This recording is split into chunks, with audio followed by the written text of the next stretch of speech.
Hello दोस्तों, कैसे हैं आप लोग। आशा करते हैं अच्छे होंगे।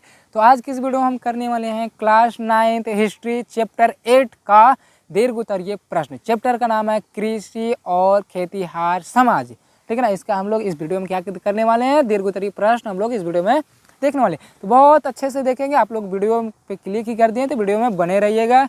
चलिए वीडियो को स्टार्ट करते हैं। लेकिन स्टार्ट करने से पहले अगर आप चैनल पर नए होंगे, चैनल को सब्सक्राइब कर दीजिएगा और वीडियो को ज़रूर से ज़रूर लाइक कर दीजिएगा। और हाँ, एक बात और, हमारे चैनल बाल स्टडी पे सभी सभी सब्जेक्ट का क्वेश्चन आंसर उपलब्ध है। ठीक ना। तो आप चैनल पे जाइए, प्लेलिस्ट चेक कीजिए, आपको सभी मिल जाएगा। ठीक है। तो चलिए वीडियो स्टार्ट करते हैं। तो दीर्घ उत्तरीय का पहला क्वेश्चन है, भारत में कृषि का आरंभ एवं विकास कैसे हुआ। औपनिवेशिक शासन का कृषि एवं कृषकों पर क्या प्रभाव पड़ा। इसका उत्तर हो जाएगा, देखिए, सिंधु घाटी की सभ्यता, जिसको हड़प्पा सभ्यता भी बोलते हैं, ठीक ना, में कृषि का प्रमाण मिलता है। ठीक ना, कृषि का प्रमाण मिलता है। हड़प्पा सभ्यता के पतन के बाद भी कृषि का विकास होता रहा। लोहे के कृषि उपकरणों के व्यवहार से कृषि का विस्तार हुआ। ठीक ना, लोहे के कृषि उपकरणों के व्यवहार से विस्तार, कृषि का व्यवहार हुआ। किसके व्यवहार से, तो लोहे के कृषि के। ठीक ना। प्रत्येक राजवंश ने कृषि को प्रोत्साहन दिया। जो प्रत्येक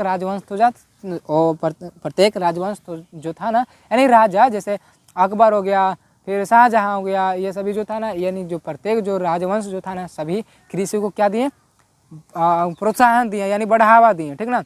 राज्य को सबसे अधिक आमदनी भूमि से मिलने वाले लगान से ही होती थी। राज्य जो था ना, सबसे अधिक आमदनी कैसे होती थी, जो खेती करता था ना किसान, उससे होता था। ठीक ना। अतः 18वीं 19वीं शताब्दी तक सभी भारतीय राज्यों ने कृषि को प्रोत्साहन देने एवं किसानों को आर्थिक सहायता देने की नीति अपनाई। जैसे किसान को आर्थिक सहायता करेंगे तब ना वो कृषि कर पाएगा, वो बीज ला पाएगा, खेत पटा पाएगा, हल जोत पाएगा। ये सभी देखिए, इसमें देखिए कई को कारण था। तो देखिए पहला देखिए कारण है, भारत को कच्चा माल का निर्यात बनाना। ठीक ना। आरंभ में अंग्रेज भारत में व्यापारी के रूप में आए। व्यापारी के रूप में आए, तभी तो हमारे भारत को गुलाम बना लिए। व्यापारी के रूप में आए, धीरे धीरे यहीं पे राज कर लिए। वे भारतीय उत्पादों एवं निर्मित सामानों को यूरोपीय बाजारों में बेचकर मुनाफा कमाते थे। भारत से लेके जाते थे अंग्रेज और यूरोपीय बाजारों में, यानी यूरोप महादेश में जाके क्या करते थे, बेचकर मुनाफा कमाते थे। चलिए आप इसके आगे थोड़ा सा चलते हैं। दूसरा हो जाएगा यहाँ पे, किसानों पर लगान का बोझ। किसानों पर लगान का बोझ, इसका हो जाएगा 1765 में ईस्ट इंडिया कंपनी को मुगल बादशाह ने बंगाल, बिहार और उड़ीसा की दीवानी अर्थात लगान वसूलने का अधिकार दे दिया।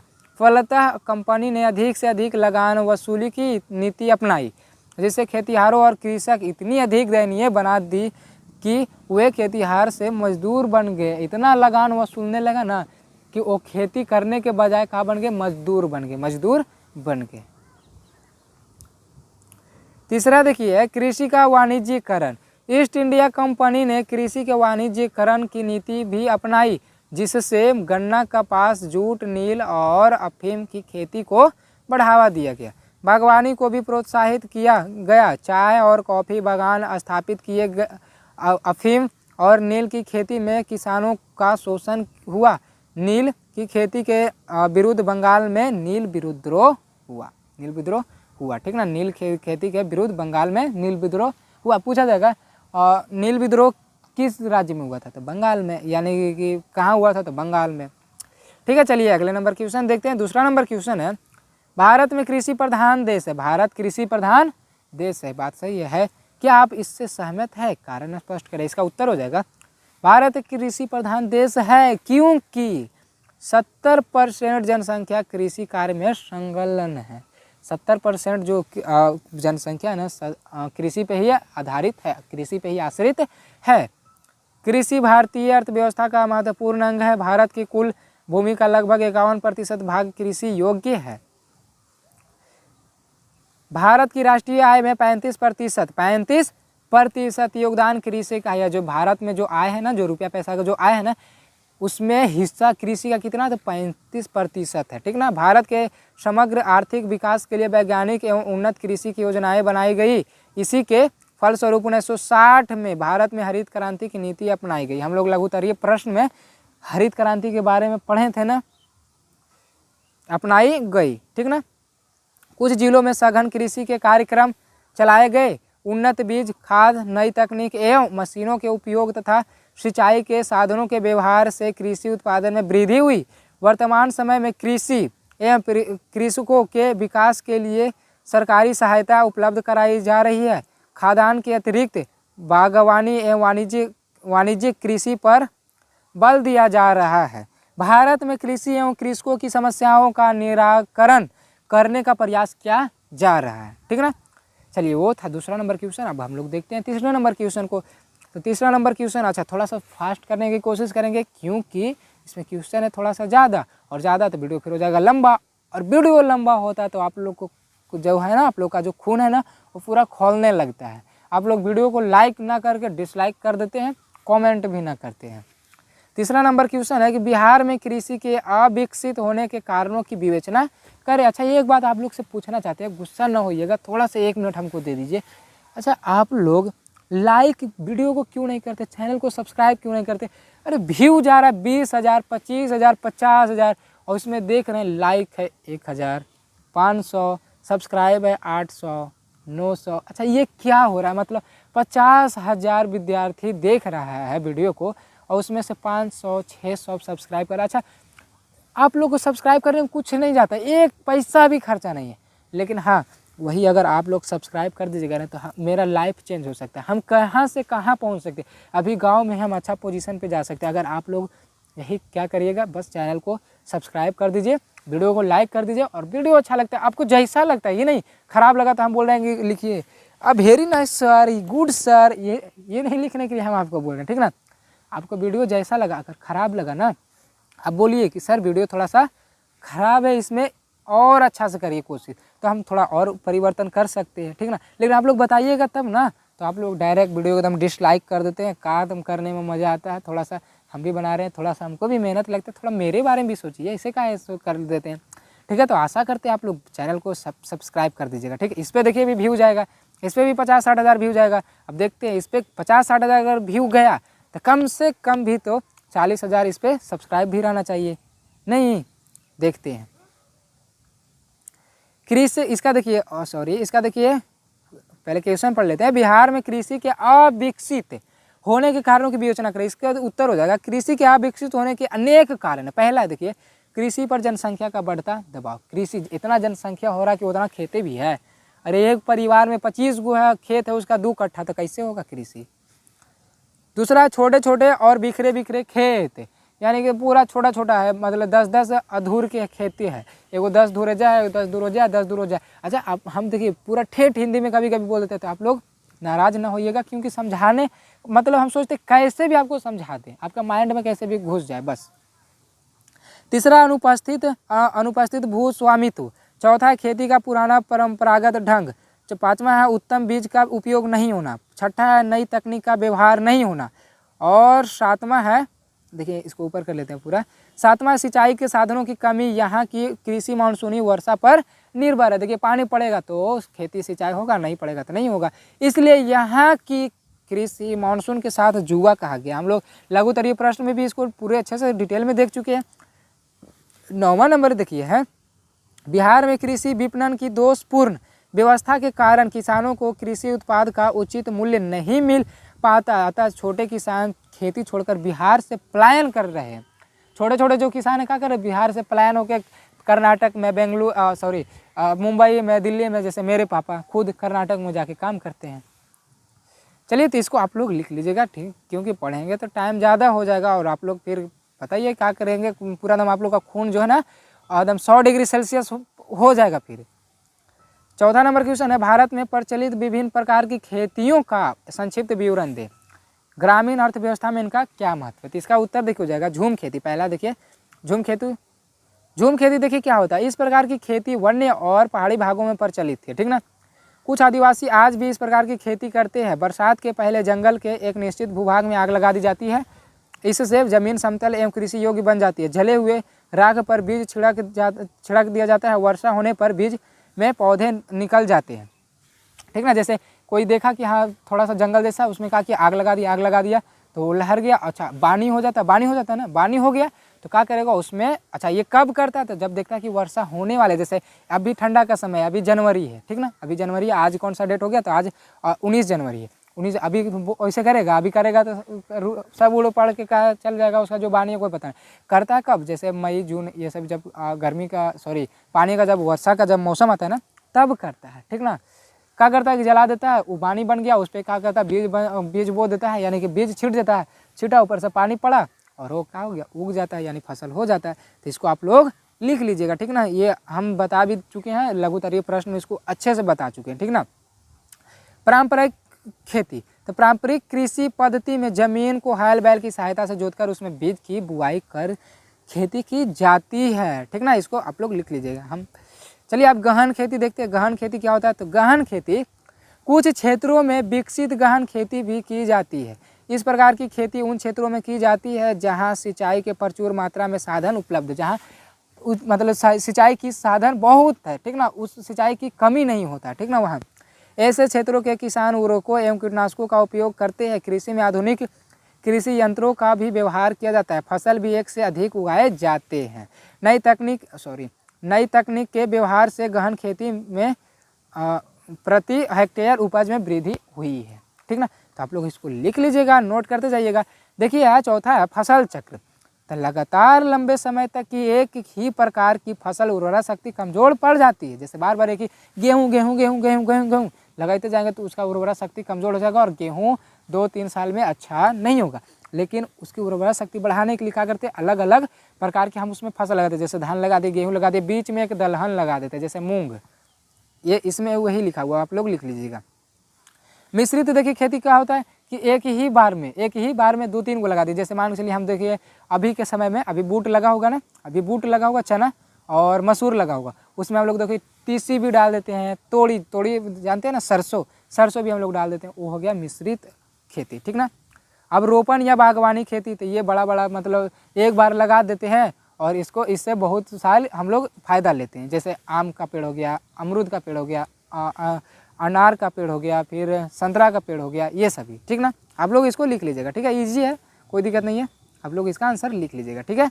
चलिए 5वां नंबर क्वेश्चन देखते हैं। 5वां नंबर क्वेश्चन है, बिहार की प्रमुख व्यावसायिक फसलों पर एक निबंध लिखें। तो इसका हो जाएगा, पहला है गन्ना। प्रमुख मतलब समझ रहे हैं कौन कौन सा बिहार में ज़्यादा प्रचलित खेती होता है। पहला है गन्ना अथवा गुड़, बिहार की मुद्रा दायनी यानी इससे ज़्यादा मुद्रा मिलता है हम लोग को, ठीक ना। फसलों में सबसे अधिक महत्वपूर्ण है। गन्ना तीन प्रजाति का पौधा है जो सामान्यतः 3 मीटर तक ऊंचा होता है। इसकी धड़ रस भरा रहता है जिससे पेरकर, ठीक ना, रस निकाला जाता है। इस रस से गुड़ और चीनी बनाई जाती है। गन्ना की बुआई फरवरी मार्च महीने में की जाती है। नवंबर दिसंबर तक गन्ना की फसल तैयार की हो जाती है। बिहार में गन्ना की खेती के लिए अनुकूल परिस्थितियां उपलब्ध है। इसकी खेती के लिए उष्ण एवं तर जलवायु, भारी दोमट मिट्टी तथा मानव श्रम की आवश्यकता होती है, जो बिहार में उपलब्ध है। जो बिहार में क्या हो, बिहार वाला देखते हैं लोग पूरा परिश्रमी होता है, नहीं मतलब लग गया। अगर जैसे हम गांव से हैं तो गांव वाली बात कर रहे हैं, अगर आप लोग कोई शहर से देख रहे होंगे, आपको नहीं, जो हम बोल रहे हैं आपको नहीं पता चल रहा होगा तो उसके लिए माफ़ करिएगा। गांव में पड़ता है आरी पड़ता है, जब धान रोपाता है ना तो आरी पड़ता है, ठीक ना। दिनों भर यानी धूप पूरा है फिर भी आरी दे रहा है, यानी कि बिहार के लोग जो होते हैं बहुत मेहनती होते हैं। आप लोग इसको लिख लीजिएगा, ठीक ना। फिर देखिए केला, तो केला के बारे में थोड़ा सा जान लेते हैं। बिहार में मुख्यतः चीनिया केला, ठीक ना, और सिंगापुरी केला उगाया जाता है, ये बहुत ही फेमस है, ठीक ना। इसको आप लोग लिख लीजिएगा, ठीक ना। इसको ये सभी जो है ना, केला जो है ना, जो है मतलब विदेशों में भी मांग है केला और लीची का। ये लीची जो है ना विदेशों में भी इसका मांग है। देखिए यहाँ पे लिखा हुआ है ना, भागों में अतिरिक्त विदेशों में भी मांग है, ठीक ना। इसको आप लोग लिख लीजिएगा। 6वां नंबर क्वेश्चन देखते हैं। अमेरिका में गेहूं की खेती पर एक निबंध लिखे, ठीक ना। तो इसका उत्तर हो जाएगा 18वीं शताब्दी के उत्तरार्ध में अमेरिका की कृषि में महत्वपूर्ण परिवर्तन आया।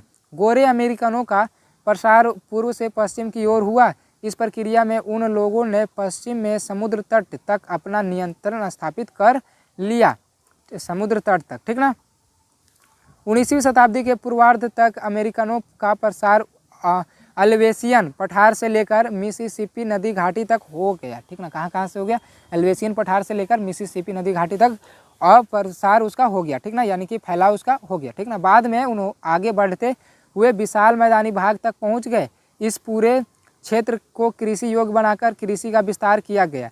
इस क्षेत्र में गेहूं की खेती बड़े स्तर पर की गई, ठीक ना। वो जो क्षेत्र था, कौन कौन क्षेत्र, अल्वेशियन पठार और मिसिसिपी नदी घाटी जो था ना, उसके अंतर्गत जितने भी क्षेत्र आ रहे थे ना, उसमें सबसे ज़्यादा खेती किसके किया जा रहा था, गेहूँ की, ठीक ना। अतः यह क्षेत्र विश्व की रोटी की टोकरी के नाम से विख्यात हुआ। यह जो क्षेत्र था ना, विश्व की रोटी की टोकरी के नाम से विख्यात हुआ, ठीक ना।